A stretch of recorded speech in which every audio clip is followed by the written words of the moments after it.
রাত 12টার পর পরিত্যক্ত কাছারিপাড়া রেল স্টেশনটা যেন আরো অন্ধকার হয়ে ওঠে। লোকজন বলে এখানে নাকি বহু বছর আগে যে ট্রেনটা লাইনচ্যুত হয়েছিল তার যাত্রীদের আত্মা এখনো ফিরে আসে। সেদিন এক যুবক লাইভ ভিডিও করতে গিয়ে স্টেশনে ঢোকে।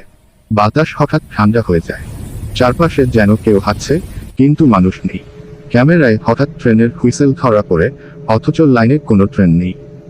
যুবক ভয় পেয়ে লাইভ বন্ধ করতে যায়।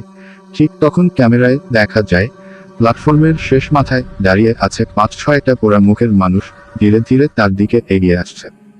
তাদের চোখ দুইটা জ্বলছিল লাল আগুনের মতো।